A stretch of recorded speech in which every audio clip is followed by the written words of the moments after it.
सभी अस्पतालों में इस तरह का इलाज है। और क्या क्या चीज़ है उसमें थोड़ा मैं डिटेल में बताना चाहूँगा। हमारे जनपद में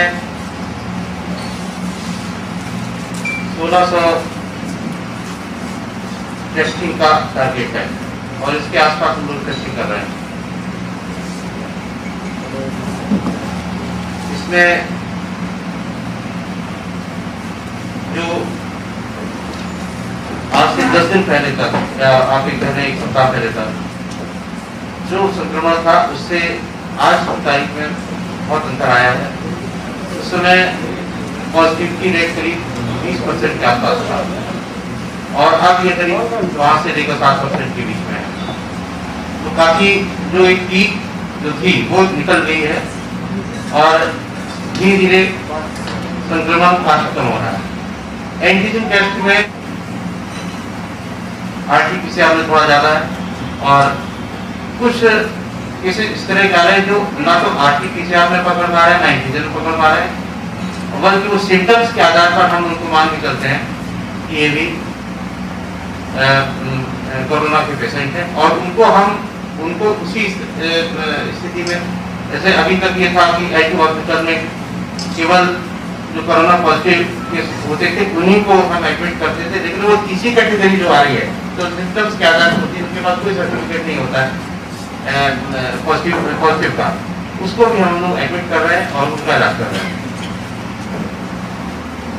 हमने पिछले 1 सप्ताह से 18 जनपद स्तरीय अधिकारियों की टीम गठित कर रखी है, जो कि प्रत्येक अधिकारी 2-2 गांव देखने जाता है और उस गांव में जाकर वो केवल एक जगह बैठता नहीं है बल्कि गलियों में घूमता भी है और वहाँ पे जो निगरानी समिति है उससे पूछकर निगरानी समिति पहले से ही पूरा रिकॉर्ड रखती है कि कितने घरों में पॉजिटिव केस रहे हैं, कितने घरों में बुखार आ रहा है लोगों को और खांसी जुकाम के मामले कितने हैं, तो वो जानकारी उनके पास होती है। और नहीं भी होती है तो भी वो गलियों में जाकर, मैंने निर्देश किया है कि सभी गलियों में जाकर देखें और लोगों से पूछें, घरों उनको भी पूछें कि आपके घर में कोई व्यक्ति बीमार बुखार तो नहीं है, उसको खांसी जुकाम से पीड़ित है। जहाँ पर भी इस तरह का जो लोग मिल रहे हैं जो बुखार है या उसके घर में लोग बुखार से पीड़ित हैं, तो प्रत्येक सदस्य को एहतियात के तौर पर दवा खानी चाहिए। दवा खाने में कोई भी उसके आफ्टर इफेक्ट्स नहीं है। मान लीजिए कोई पॉजिटिव नहीं है या उसको संक्रमण नहीं है तो भी उसको ये दवा खाता है तो उसको कोई नुकसान नहीं होगा, बल्कि ये कोई संभावना भी वो भी खत्म हो जाएगी। कोरोना का इलाज बहुत सस्ता है यदि हम प्रॉपर तरीके से इलाज करें। जितना अभी तक हम लोगों ने देखा है, आप सब लोग को जानकारी है, बहुत से आपके गरीब लोगों को आपने ट्रीटमेंट भी कराया होगा। जो स्टार्टिंग में किसी ने पकड़ लिया, उसको हल्का सा बुखार आया या गले में खराश हुआ, उसी समय जो हमारी जो मेडिसिन किट है, मैडम से मैं अभी अनुरोध करूंगा कि मेडिसिन किट में क्या क्या दिया जाता है वो उसके बारे में बताएंगे। 10 दिन की मेडिसिन होती है, ये वो खा लेगा तो उसको कोई दिक्कत नहीं है। कोमॉर्बिडिटी वाले केसेस में देखा गया है कि जो जहाँ पर जो जिनको की डायबिटीज है, ब्लड प्रेशर है, कैंसर के किसी बड़े असाध्य रोग से जो रोगी है, उनके मामले में कॉम्प्लिकेशन बहुत आए हैं। लेकिन यदि उनको प्रॉपर ऑक्सीजन मिलती रही और उनका ट्रीटमेंट चलता रहा, जो ट्रीटमेंट अब हमारे सभी हॉस्पिटल में चल रहा है, एक्टिव हॉस्पिटल में चल रहा है, जो एक्सट्रैक्ट वगैरह के माध्यम से जो ट्रीटमेंट किया जा रहा है, तो उनका भी सर्वाइवल और काफी अच्छा है। स्टार्टिंग में हम लोग जब ये सेकेंड वीक नहीं स्टार्ट हुई थी तो जिसका भी ऑक्सीजन लेवल 80 के आसपास होता था तो हम उसको एलसी में रेफर कर देते क्योंकि लगता था कि लाइफ थ्रेट है। लेकिन धीरे धीरे जब एलसी सैचुरेट हो गया और वहाँ पर हम हुई तो उन लोगों का भी इलाज किया गया जिनका ऑक्सीजन लेवल 50 और 40 तक था। और आपको बताने में बड़ा हर्ष हो रहा है कि बहुत से ऐसे पेशेंट जिनका 50-40 के आसपास ऑक्सीजन लेवल था वो सर्वाइव किया और सुस्त हो गए। इसमें मैं मीडिया के माध्यम से भी बताना चाहूँ, किसी प्रकार की घबराने की आवश्यकता नहीं, प्रॉपर ट्रीटमेंट होना चाहिए। पहले ऑक्सीजन की दिक्कत अवश्य रही, लेकिन अब इस समय कोई ऑक्सीजन की दिक्कत नहीं है। हमारा L2 हॉस्पिटल में इस समय आज की तारीख में 41 पेशेंट हैं। और कायमगंज और कमालगंज में मैडम कितने हैं? 7 और 9। कमालगंज में 7 है, कमालगंज में 7 पेशेंट हैं और कायमगंज में 9 है। जो L2 जो मेजर हॉस्पिटल है इसकी क्षमता 100 बेड की है, कमालगंज की 20 बेड की है और कायमगंज की 15 बेड की है। हमारे पास 75 ऑक्सीजन कंसंट्रेटर थे। अभी हमने 22 ऑक्सीजन कंसंट्रेटर खरीदे हैं। गोवन आश्रय स्थल में हमारे पास जो धनराशि थी, गोवन आश्रय स्थल से तो कोचिंग में जो जनसेवक हमने इकट्ठी की थी, उसमें 10 लाख रुपए के हमने ऑक्सीजन कंसंट्रेटर खरीद के कल ही हमारे पास आए, उनको हम L2 हॉस्पिटल हमने उनको भेजा। प्राइवेट सेक्टर में हम लोगों ने ट्रेनिंग किया, तो मनोज अग्रवाल साहब हैं जो पूर्व एमएलसी हैं, वो एक ऑक्सीजन जनरेटर और रिफिलिंग प्लांट लगा रहे हैं और उन्होंने उसका पेमेंट भी कर दिया है और 25 तारीख तक वो प्लांट हमारा पीएम केयर फंड के माध्यम से 100 बेड का जिला अस्पताल जो है वहाँ पर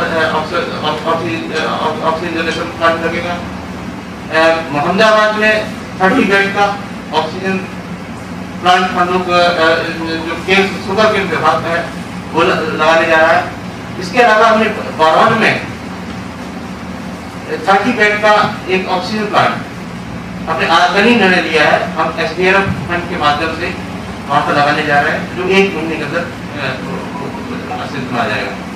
इस प्रकार हम सेकेंड वेव में जो अभी जिसमें हम लोग काम कर रहे हैं, उनके मरीजों को भविष्य में कैसे इलाज दें, और जो संभावित थर्ड वेव है उसके तहत भी जो तैयारियां हम लोग कर सकते हैं, उसके बारे में पूरी तरह तैयारी हम लोग कराएं। इस दौरान हम लोगों ने क्योंकि मार्केट में जितने भी मेडिकल से जुड़े हुए इक्विपमेंट थे, सब में सबकी क्राइसिस हो गई, कहीं पर कोई चीज़ नहीं मिलती, बहुत मुश्किल चीज़ें मिलती है। बड़े प्रयासों से और माननीय भोजपुर के विधायक के सहयोग से, उनकी विधायक निधि से हमें 30 जम्बो सिलेंडर 2 दिन पहले प्राप्त हुए हैं और दूसरे विधायकों ने भी हमारे पास अपने धनराशि भेजी है, प्रस्ताव भेजे हैं, हम उन पर काम कर रहे हैं। जहाँ पर भी ये जितने भी मेडिकल इक्विपमेंट्स जो मार्केट से गायब हो गए हैं, जहाँ भी पता लग रहा है हम प्रयास करके उनको खरीदने का प्रयास कर रहे हैं। सबसे बड़ा छोटा सा एक इक्विपमेंट था जिसको क्या बोलते हैं, फ्लो मीटर, ये बहुत ही छोटा, 1,000 से कम की कीमत का होता था, वो 4-5 हज़ार की कीमत, और वो बाजार में उपलब्ध भी नहीं, बड़ी मुश्किल से 50 आज हमको मिलने वाले हैं। पिछले 1 सप्ताह से हमें वो जिसको हमने ऑर्डर दे रखा है, वो एक आंध्रा कंपनी है, वो शायद आज हमें उपलब्ध करा दी। तो फ्लो मीटर के ना होने की वजह से भी हमें बड़ी दिक्कत है, बड़ी छोटा सा आइटम था जिसकी वजह से ऑक्सीजन के सिलेंडर को हम इस्तेमाल कई बार ऐसा हुआ नहीं हो पाता है। तो ये सब चीज़ें जो है वो हम लोग प्रयास कर रहे हैं कि ये निकट भविष्य में मिल जाए। आज की तारीख में हमारे पास ऑक्सीजन कंसंट्रेटर 97 है। ऑक्सीजन प्लांट के बारे में आप लोगों को हमने बता ही दिया है।